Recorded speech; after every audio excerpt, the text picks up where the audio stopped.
is that she needs to concentrate now and requests silence. The boy is calling out to Lei, who expresses her frustration by asking if he can't see that she's busy. The boy points out a tall man nearby who appears to be wealthy.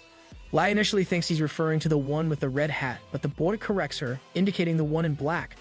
Lei confidently assures him that she'll handle it. She reflects on how she never imagined that this encounter would completely change her life. Approaching the man with a cute, pleading expression, Lei asks if he could spare a few coins. She is taken aback by his good looks. However, a duke dismisses her, saying he's busy and advises her to ask someone else. Lei is suddenly struck by a flashback. She sees a girl reading a book in a hospital and wonders if this is a glimpse of her past life. The girl in the flashback is engrossed in a book, following the thoughts of Callan, who is in pursuit of a rascal. Callan is worried that he might be too late and that the culprit could have already boarded the train. Unbeknownst to Callan, the culprit is a man who was wearing a red hat but has since changed clothes and blended into the crowd. As Callan rushes towards the train station, the real culprit starts a massacre in the slums, resulting in the bloodshed of over 30 victims, with the first being a beggar boy named Walter. Lei is left confused, unable to comprehend the meaning of this vision. The Duke is exasperated, wondering where the rascal could have gone and if he has already escaped. Lei is shocked as she realizes that the Duke has just uttered the same lines from the novel, which leads her to believe that Walter is in danger. In a state of fear, Lei pulls on the Duke's clothes, pleading with him not to go in a certain direction because she fears someone will be killed. She explains that she saw a suspicious person wearing a red hat who pretended to head towards the train station before hiding in an alley, and he looks exactly like William, the murderer from the wanted poster. The Duke responds coldly, questioning the truth of her statement. Lei, anxious, insists that it is true and urges him to hurry in the direction she indicated. Duke Callan is running towards the man in the red hat and uses his power to harm him. Lei, peeking, watches in wonder and suspects that it's black magic. Duke Callan then attacks the man in the red hat, and with a smirk, he expresses his enjoyment in getting rid of what he considers filth. Lei, unable to witness the violence, closes her eyes, labeling him a total psychopath. The sudden silence leads Lei to wonder if it's over, prompting her to open her eyes. Lei, upon seeing the Duke, realizes she needs to escape. However, the Duke catches her from behind and expresses his desire to ask her something. Lei, frightened, pleads with him to let her go, mentioning that she heard a scream. Duke Callan, short on time, hands her a card and introduces himself as Callan de Llewellyn, asking her to find him later to discuss the day's events in detail. Then, using his magic, he departs from the scene. Lei muses over the incredulity of being a character in a novel, particularly a minor one. She worries about the possibility of dying as a beggar and expresses her regret at not having experienced all the delectable cuisines the world has to offer. Meanwhile, her parents express their wishes for Yuna, hoping she finds health and happiness in her subsequent life. Yuna, now Lei, reassures them, affirming that she has indeed been born healthy in this life. Upon waking up the next morning, Lei notices newspaper and exclaims in surprise, questioning what it is. She recognizes the letters, recalling that she has seen them before, and realizes they are identical to the ones on a business card she has seen. Turning the card over, her excitement grows as she reads, House Llewellyn hiring a maid. She sees this as the ideal chance to change her life's direction. Remembering that she was even told to come find him, she decides it's time to go. Lei arrives at Duke Callan's palace. The guard, unable to hide his astonishment, questions if his grace really gave her the card. Lei affirms, stating that he indeed handed it to her and instructed her to come see him. As she reassures herself of her honesty, a boy alights from a carriage and seems to be observing Lei. He inquires about the situation, and the guard explains that Lei claims his grace asked her to visit. Lei thinks to herself that the boy is likely Callan's son, Jade. Jade, expressing surprise, remarks that he was unaware of his grace's inclination towards charity work and mentions he has an important matter to discuss with his grace. Jade, determined to meet his father, decides to take Lei inside and tells her to follow him. Once they reach Duke Callan, Jade questions his father about Lei, suspecting that she might have stolen the golden business card. Duke Callan, however, recognizes Lei and acknowledges the great favor she has done for him. Jade, seeking clarification, asks if his father really summoned the girl. A nervous Lei jumps in to ask if a maid has been hired yet, which confuses Duke Callan. Lei, somewhat fearfully, explains that after helping his grace previously, she saw an advertisement in the newspaper about hiring a maid and wonders if he could help her this time. Duke Callan inquires about her age, and Lei proudly declares that she is 9 years old, emphasizing her strength and health. She assures him that she can survive on 1 meal a day and is capable of doing any task, including mopping the floor, doing laundry, and even cleaning chimneys due to her small size. A girl arrives and introduces herself as Marianne. Lei recognizes her as Callan's younger sister and notes that Marianne is as stunningly beautiful as described in the novel. Marian inquires about Leigh's parents, to which Leigh responds that her mother passed away a few years ago. When asked where she is currently staying, Leigh admits that she doesn't have a home and stays anywhere she can. Jade, puzzled, asks where she sleeps if she has no house. Leigh starts to say she sleeps on the streets, but quickly assures that she doesn't have any infectious diseases and that the alley she sleeps in is very clean. Feeling anxious, Leigh wonders why there is silence and why no one is responding. Marian hears that Callan summoned Leigh to repay a favor and wonders why Leigh would choose to be a maid when she could ask for more. Leigh explains that she aspires to be more than a beggar when she grows up. She wants to be someone who isn't mistreated on the streets and desires a normal life. Marian asks if that's the reason Leigh came here, to which Leigh admits she didn't know where else to turn for help. Marian acknowledges Leigh's courage and, noticing something in her hand, inquires about it. Leigh reveals that they are flowers, which she brought as gifts. Duke Cullen asks where Leigh got those from. Leigh replies that someone gave them to her. When Duke Cullen inquires who it was, Leigh says she isn't sure as they were just there when she woke up. Then Leigh wonders if he thinks she stole them, considering the flower boy sometimes gives them leftover ones and he probably left them while she and her friends were asleep. Marian asks Leigh how much she would want for her pay.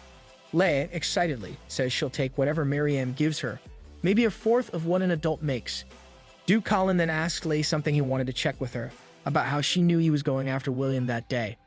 Leigh replies that it's a good thing she prepared a response beforehand because she saw a wanted poster in the alley that looked exactly like him. Duke Cullen acknowledges admitting how perceptive she is, and then asks why she specifically asked him for help. Leigh wonders if Duke Cullen is testing her, and then tells him that it was just a coincidence. Duke Cullen repeats, a coincidence, to which Leigh confirms, saying she could have asked anyone, but he stood out from the crowd because he was so handsome. She adds that she had no idea he was such a high-ranking noble. Duke Cullen says he has one more question, and asks how Leigh knew he was headed to the train station. Leigh explains that there's only one reason for a well-dressed gentleman to rush through that dirty alleyway, which is because there's a train station 2 blocks away, and the quickest way there is through the back alley. Duke Cullen acknowledges her intelligence. Leigh wonders if he trusts her now. Duke Cullen then instructs her to wait in the room next door as he needs to discuss the matter with his family. Leigh hoping she hasn't made any mistakes. She reflects on not needing to become a chambermaid or a kitchen maid, considering that even working in the stables would be acceptable. She's also open to the idea of being a temporary worker, as long as she's allowed to stay. Seated on the sofa, Marian comments that the girl seems pitiful and wonders if she should take her in. Jade responds, telling Aunt Marian that the girl isn't a dog and clarifies that he didn't mean it that way. He adds that if the girl accompanies him to the temple, she won't have to starve and will have the chance to be educated.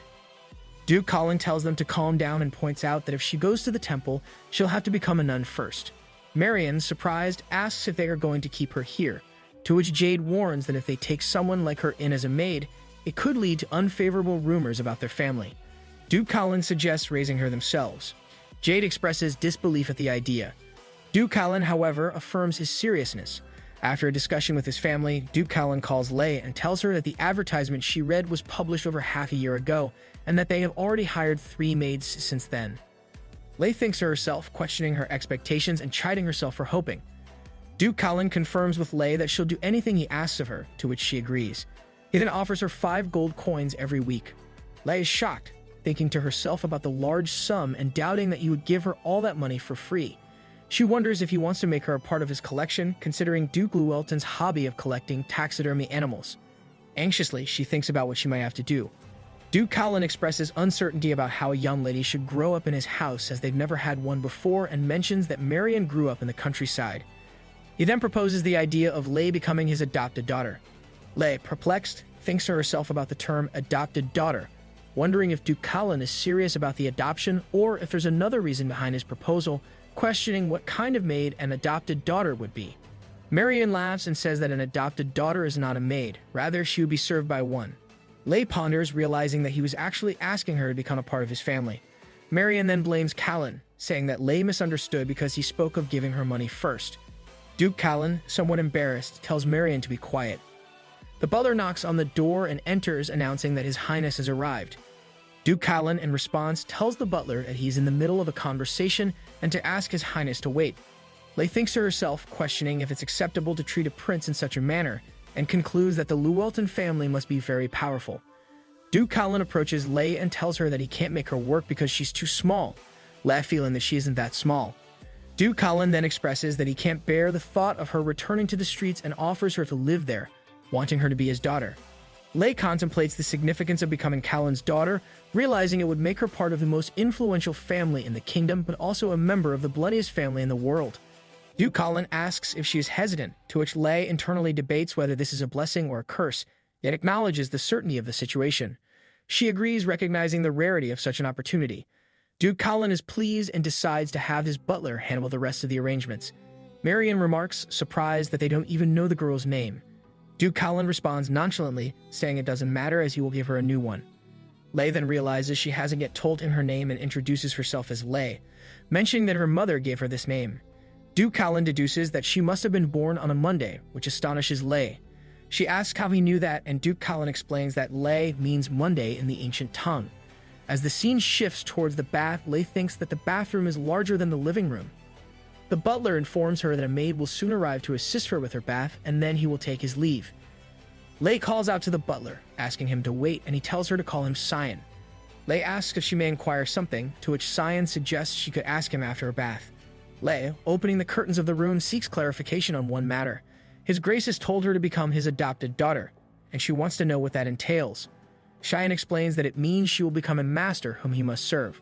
Lei, seeking a deeper understanding, questions why Duke Callan would take in an orphan girl like her and what she should do now, expressing her desire for a frank discussion. Butler Cyan explains that while it's not common, nobles sometimes adopt children into their families. This could be for reasons such as providing a playmate for an only child or as part of their charity work. They bring in orphans, educate them, and nurture their talents so that they may grow up to be accomplished individuals. If Lei grows up to be as refined as any other noble, regardless of her background, it's likely that everyone will praise His Grace's mercy and good heart. Lei acknowledges the concept of charity work and reflects that she would need to grow into a fine young woman to repay the Duke's kindness. She realizes that in a world where danger is ever present, her chances of survival as a beggar are slim. By staying with the Duke, she can study and be well-fed, and she doesn't mind being a charity case. She expresses her gratitude and vowing not to forget what the Duke has done for her. The butler apologizes for his earlier remarks and assures Lei that from now on, he will serve her as a lady of the family. He also shares an insight about His Grace's disposition towards people, noting that he doesn't take kindly to strangers, which is characteristic of him being the Duke. The butler emphasizes that the most important thing is for Lei to grow up safely. After imparting this advice, the butler leaves the room. Lei, realizing he has left, calls out his name in surprise. Lei wonders if it will even be possible to grow up safely. She reflects that the person who adopted her is a murderer, having killed no fewer than 107 people. However, she notes that Callan is not just any murderer. He is the first Supreme Dark Magician to have been born in the last 500 years. A Supreme Dark Magician, she explains, is cursed to kill people in order to survive, which they accomplish by absorbing mana from others. The more mana they absorb, the stronger they become, a condition known as mana absorption. She recounts that his family decided to turn him into a weapon, a plan that the royal family supported. Consequently, Callan became a villain who kills other villains, a serial killer targeting other serial killers, effectively becoming the royal family's one-man army. Despite the potential fear of living with such a person, Lei is confident that she won't be in danger because in her eyes, Callan is on the side of justice, akin to a hero. A knock on the door startled Lei. The maid, with an apologetic tone, asked if she had startled her mistress. Lei, blushing, shook her head to indicate that she wasn't startled. The maid, suggesting it was time for Lei to get cleaned up, reassured her not to worry about the bathwater, as they could easily refill the tub with fresh water. Meanwhile, Lei pondered whether it was truly acceptable to dry herself with such a soft towel. Lei slips into her new dress, prompting the maid to compliment her readiness. Lei, admiring her reflection, wonders if her hair was always such a lovely shade, likening her dress to that of an angel's. The maid then informs her that dinner is served and invites her to follow. The thought of food brings a smile to Lei's face. She arrives at the dining table only to find it empty, which surprises her. Settling into a chair, she gazes at the food, impressed by its appetizing appearance, and eagerly anticipates the arrival of the others to share the meal. 20 minutes later, Lei, with food in hand, contemplates that perhaps it would be all right to take just one bite. She marvels at the softness of the food and expresses her delight at its deliciousness, something she hasn't experienced in a long time. She recalls how in her past life her illness had robbed her of her appetite, and before arriving at her current abode, she was too sick to eat much at all. But in the present moment, as she takes a bite, she sighs contentedly, finding the taste heavenly. As Lei enjoys her meal, Jade arrives unexpectedly and remarks on her small stature yet hearty appetite. Lei, taken aback, wonders when Jade arrived and is surprised to find him there. Jade then informs her that she has taken his seat, which causes Lei to worry about the impression she's made. Apologetically, she says, "I'm sorry." Just as Lei was about to fall with the chair, Jade quickly catches it. Sitting down on the chair next to her, he points out that her seat is directly opposite his and suggests she sit there next time. He then remarks on her strawberry blonde hair and asks if that's the reason she smells like strawberries. Lei responds that it's probably because of the soap. Jade, noticing something amiss, inquires what's wrong. Lei admits with a hint of guilt that she ate all his food. Lei reflects on her past in the slums, where sharing even the tiniest morsel of food was a common practice among her peers. It was this act of sharing that allowed them to survive without resorting to theft. She believes that friends should always share, no matter how small the amount of food might be. Lei confesses her wish to be friends as she worries that Jade might now perceive her as greedy. Jade reassures her, explaining that he remains silent only because he was engrossed in watching her eat. Surprised, Lei asks why he was watching her, to which Jade responds that he found it intriguing to see her eat so heartily. He had been curious about her statement of eating just one meal a day, assuming it was due to her large appetite. Internally, Lei clarifies that her earlier comments stemmed from her financial constraints on the streets, which limited her to one meal a day, but she realizes that Jade might have interpreted it differently. Jade offers Lei more food, amused by the sight of her eating. He likens her to Popo, a cat he once cared for, whose cheeks would swell with each bite due to his voracious appetite. Lei, intrigued, asks about Popo. Jade shares that Popo was a cat that loved food to the extent of eating more than its body weight and would carry snacks in its mouth out of fear that they might be taken away. Lei hesitantly suggests that Jade must have been quite attached to Popo. Jade acknowledges this but shares the unfortunate news that Popo died during an experiment and has been preserved through taxidermy. He offers Lei a chance to see it, to which she quickly declines, insisting she is fine. Internally, Lei is gripped by anxiety, questioning the nature of the experiment and whether she might be subjected to one herself. Jade explains that the experiment aimed to improve Popo's living conditions by adjusting the temperature, making the bed more comfortable, and administering medication. However, these efforts were in vain as Popo's age was the ultimate factor. Lei ponders over her recent discovery, realizing that Jade's actions were more caring than experimental. She recalls Jade's character from the novel, a shy individual with a strong sense of independence who despised his father's intrusion into his personal life. Despite everything, he wasn't a bad person. Lei concludes that the novel's portrayal of Jade was indeed quite precise. Lei, with a smile, assures Jade that Popo must have been grateful for the care he received. Jade questions why Lei would want to befriend him, to which she responds that it's because he allowed her to stay. Jade clarifies that it was his father's decision, not his own. Lei counters that if Jade had objected, his father would have surely sent her away, given Jade's status as his cherished son. She then muses that siblings can't be friends, but Jade is willing to make an exception, having found amusement in watching her eat. Lei admits that her appetite was unusually large that day and recalls that she had something to ask him. Jade, curious, brings up the red flowers with gold patterns that Lei brought with her, wondering if they were really given to her by someone. Lei affirms that the flowers were indeed given to her. She wonders if something is amiss considering Callan's grave expression earlier and whether they suspect her of theft. Addressing Jade, she insists that she did not steal the flowers. Jade, contemplative, muses over the reason his father adopted her. Lei admits she doesn't know why.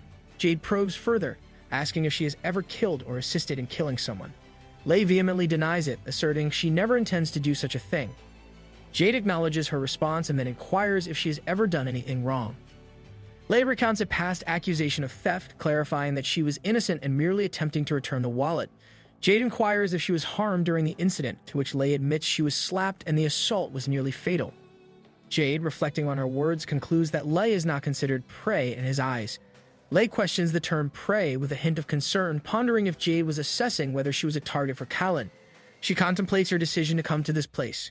Jade, shifting the topic, inquires if Lei remembers the face of the person who had slapped her. Lei admits that too much time has passed for her to recall. Jade, with a smile, offers to avenge her by treating the offender's head like a soccer ball if she ever remembers. Lei thanks him, promising to inform him if she recalls, yet inwardly, she resolves to keep such memories to herself should they ever resurface. Butler Cyan reports to the Duke about Lei, detailing her name, age, and background. He mentions that she comes from the slums of Seton, a territory under Llewellyn's domain. Her mother, who was her only family, passed away from a disease years ago. Since then, Lei has been surviving on the streets by begging. Cheyenne confirms that Lei has had no interactions with criminal organizations, nor has she engaged in illegal activities. He finds nothing particularly suspicious about her and inquires if the Duke's decision to adopt her was influenced by the flower she brought with her. The Duke expresses his suspicion that Lei's possession of the gold-patterned red morning glories is not mere chance. He reveals that these flowers have eluded him despite years of searching, and they symbolize a challenge from the murderer of his mother. The butler questions whether Lei is a potential target, considering her either a future victim or an accomplice. He resolves to monitor her closely within the household, although he doubts that a child of her age would serve as a spy. Duke Callan warns Butler Cyan that despite Lei's endearing appearance, they must remain vigilant. Shan inquires about how to handle Master Jade, to which the Duke responds that Jade should be left to his own devices as he has become indifferent since the loss of his chimera. The Duke then cryptically remarks on the immobility of chairs, implying something unusual, and Shine apologizes, suggesting that the dose he administered was insufficient. Lei recalls that most of her memories from her past life involve reading a book in a quiet hospital room. She remembers asking her mother in her past life if she could catch bad guys when she grew up and if she would be able to do it. Lei had always been bedridden due to a weak body. Her mother assured her, saying that of course, she could be anything she wanted. Lei fondly remembers loving to read about the frighteningly elegant and strong Llewellyn family, thinking that The Life of Duke Llewellyn was the last book she read before she died. Upon waking, Lei reflects on her recurring dream about her past life, expressing curiosity about why she can't remember the precise details of the story. She muses that the dreams make her question the reality of her current existence each time she awakens. To test the authenticity of her sensations, Lei pinches her cheeks and confirms, albeit with a bit of pain, that it indeed feels very real. After freshening up, Lei comes to the dining table and greets, "Good morning, Jade." Jade responds with a good morning.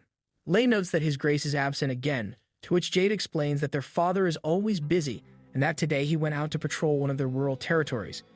Lei acknowledges this with an "I see." Internally, Lei contemplates that patrolling a rural territory is the excuse Callan always uses whenever he goes off to catch a killer and decides it's probably best not to ask any more questions. Lei reflects on the recent days, noting that she has been sharing meals with Jade. She observes that he is watching her eat again. Despite the lingering awkwardness, they have grown familiar enough to address each other by their first names. Jade inquires if the food is that good, to which Lei affirms with a yes. Then Lei thinks that they must be close, at least in her view. Jade advises Lei that it would be beneficial for her to learn table manners and adds that she can approach this at her own pace. Lei, eager for company, asks Jade if he is free for the day. However, Jade has plans to visit the academy and thus will be out. Upon seeing Lei's saddened reaction, Jade gestures to Butler Cyan, who promptly brings a balloon to Lei, suggesting she entertain herself with it while waiting. Lei, pleasantly surprised, delights in playing with a balloon, expressing her joy and wonderment at receiving such a gift, as balloons are usually reserved for special occasions. Lei reminisces about her past life, where her father would bring her balloons whenever she felt bored. Jade notices her tears and remarks on it, to which Lei responds that they are tears of joy. Jade expresses his surprise at the joy a balloon can bring, and Lei thanks him for the thoughtful gift, promising to always keep it with her. Then, intrigued by a sweet aroma, Lei asks Butler Cyan about it. He informs her that it's a milk tea made with tea leaves from the Ragul Empire. Tasting the tea, Lei comments on how it's the perfect way to start the day. Butler Cyan and Lei step outside, and Butler Cyan shares some history, stating, "The Llewellyn family is the oldest noble family in this kingdom. Even the buildings have a history of their own. No other aristocrat uses as much land in the capital as the Llewellyn family does." Curious, Lei asks who resides in those houses. Butler Cyan explains that distant relatives and members of the collateral line used to live there, but after they left, the places were abandoned. Pointing to an old temple, he mentions that it's where His Grace keeps his collection, and that one must not enter without permission. Lei thinks to herself that this is the place where Callan carries out his dark deeds. Butler Cyan points out that a carriage is approaching them, and it's from the temple. Lei notices it's heading their way and expresses her surprise. Marianne alights from the carriage and remarks on the coincidence of their meeting. Butler Cyan observes that she came straight towards them. Marianne mentions that high society is abuzz with rumors about His Grace adopting a little girl. Butler Cyan expresses his surprise that the news has already spread, considering he thought he had prevented the newspaper companies from publishing the story. Marianne responds by saying that word of mouth travels faster than newspapers. She adds that all the ladies in the kingdom are extremely interested in every little thing Duke Llewellyn does, so the quick spread of the news isn't that surprising. She recounts how Lady Rosie even approached her to inquire if she knew anything about the situation, which almost made her burst into laughter. Lei ponders upon hearing the name Lady Rose, feeling that it sounds familiar. Marianne, addressing Lei, expresses her shock at Lei's outfit, criticizing it for being too large and outdated. She chides the apparent lack of preparation, lamenting that Lei wasn't provided with the essentials. Meanwhile, Lei thinks to herself that the outfit seems perfectly acceptable to her. Marian inquires if Callan's at home, to which butler Cyan responds that he is not. Marian, with a laugh, declares that she will take Lei with her for a while. Butler Cyan insists that Marian must obtain Callan's permission to take Lei. Marian dismisses the concern, stating she can get permission later as she only intends to buy Lei some new clothes. Then turning to Lei, Marian asks about her age and Lei replies that she is 9 years old. Marian insists that Lei should address her simply as Marian, not Madam. She expresses her belief that at the age of 9, a girl is mature enough to be considered a lady and should wear clothes selected by another lady. Marian suggests that if Callan has any objections, he should visit the tailor shop himself as he is likely in the capital already. The butler, acknowledging Marian's determination, agrees to her plan. Marian then urges Lei to get into the carriage, following the butler's consent. As Marian and Lei settle into the carriage and begin their journey, Marian compliments Lei, saying she thought Lei was cute when they last met, but finds her even prettier now. Lei, flattered, responds that she knew she had an eye for beauty and returns the compliment, telling Marian that she is even more beautiful. Marian, pleased with Lei's words, apologizes for leaving abruptly the last time due to urgent business at the temple. Lei inquires if that's where Marian works, to which Marian replies affirmatively, explaining that she has a modest job as a saint. Lei, surprised, repeats a saint and then ponders to herself, questioning if Marian is a saint in the way she imagines. Marian lights a cigarette and wonders aloud if there will be any new designs at the shop, expressing her excitement. Lei thinks to herself that it's odd for a saint to smoke, although she supposes there's no rule against it. The cigarette smoke causes Lei to cough. Marian, realizing her mistake, apologizes to Lei, who reassures her that it's all right. Lei internally concludes that Marian doesn't seem like a bad person despite the incident. Upon arriving at the market, Lei gazes out of the carriage window and notices a toy store.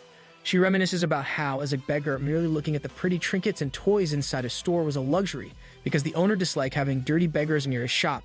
Lei recalls a time when the shop owner forgot to turn off the front window lights after closing for the day.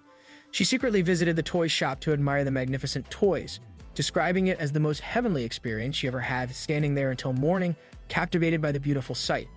Lei contemplates that if she accompanies Marian, she might have the chance to enter the shop and hold the dolls. Marian announces their arrival, explaining that all the ladies in the kingdom get their clothes from Seville. She informs Lei that now, as a part of their family, she will need to attend various events, which means she will require an assortment of dresses, including an outdoor dress, a casual dress, and an evening dress. As Marian and Lei enter, Seville greets Marian with excitement, welcoming her and inquiring about the type of dress she would like, mentioning the arrival of fine silk from Obel. The other ladies working in the shop rush towards them, which frightens Lei, prompting her to seek refuge behind Marian. Marian clarifies that she wants clothes made for Lei today. Lei timidly greets everyone with a hello, while thinking to herself that she had assumed they were approaching to eject her from the shop. Marian introduces Lei as the new member of their family. A shopkeeper lady, considering the business at hand, inquires if Marian had a specific budget in mind for the clothing. Hearing this, Lei starts to hide behind Marian, perhaps feeling overwhelmed by the situation. Marian, with a hint of pride, questions if the shopkeeper just asked her, a Llewellyn, about her budget. The shopkeeper quickly apologizes for the oversight. Marian then proposes a challenge, setting the budget at 100 gold coins for the day and daring the shopkeeper to try and make her spend that amount. Lei wonders about the value of 100 gold coins, comparing it to a maid's salary, which is 1 gold coin per month, and estimates it to be around 100 million won. She hesitantly tells Marian that it's too much. Marian, however, insists that this is the minimum one should spend on their first shopping trip and tells Lei not to worry. Lei worries internally, considering she's not blood related to the Duke, and fears that if Marian spends excessively on her, the Duke might disapprove and dismiss her, imagining him saying he doesn't need such a vain daughter. Seville expresses excitement about the variety of dresses they have for Lei, assuring her that they will look fantastic. Lei internally feels overwhelmed by their enthusiasm to choose clothes for her.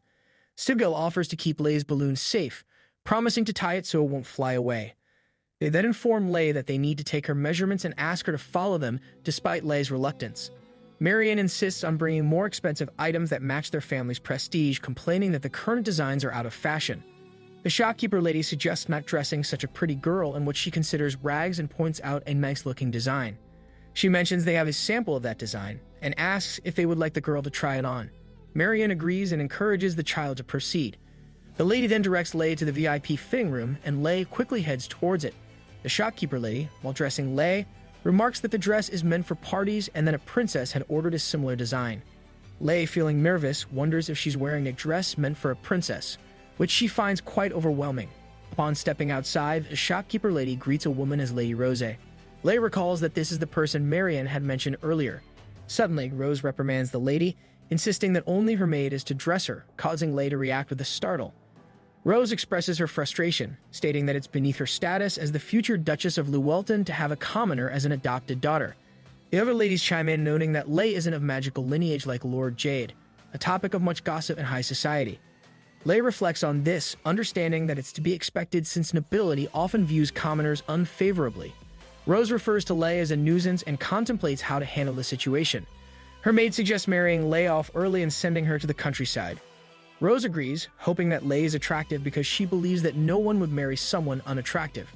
She hasn't heard any rumors about Lei's appearance and jokes that while the Duke has odd preferences, they don't extend to women. Rose jests that if Lei is monstrous in appearance, she would consider selling her to a circus.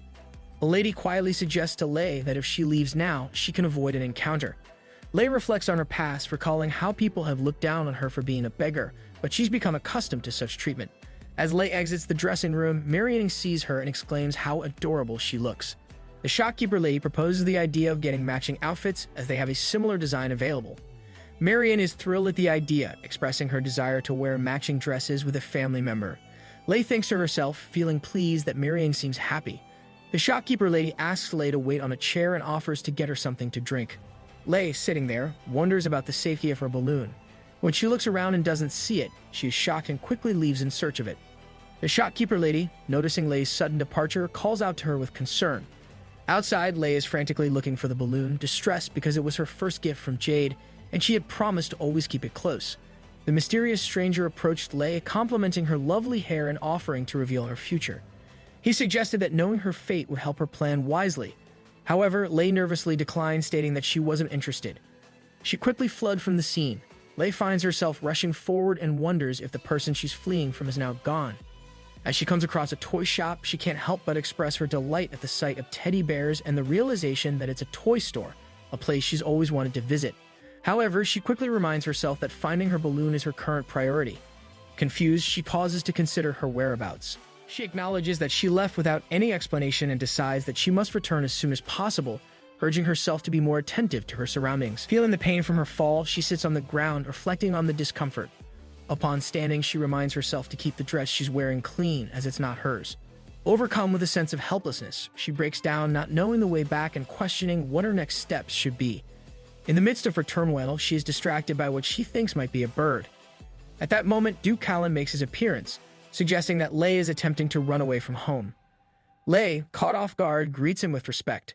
Duke Callan, having heard about her being with Marianne in Seville, questions her presence in the current location. Lei, hesitating, tries to explain that she had stepped out while Lady Marianne was changing clothes in order to search for her lost balloon. Duke Callan, puzzled, inquires about the balloon, to which Lei confesses that it was a gift from Jade and that she had vowed to always keep it with her. But unfortunately, she lost it. Duke Callan dismisses her concerns, calling her a silly child and reassuring her that they can simply purchase another balloon. Lei, deep in thought, contemplates the idea that while a new balloon can be bought, a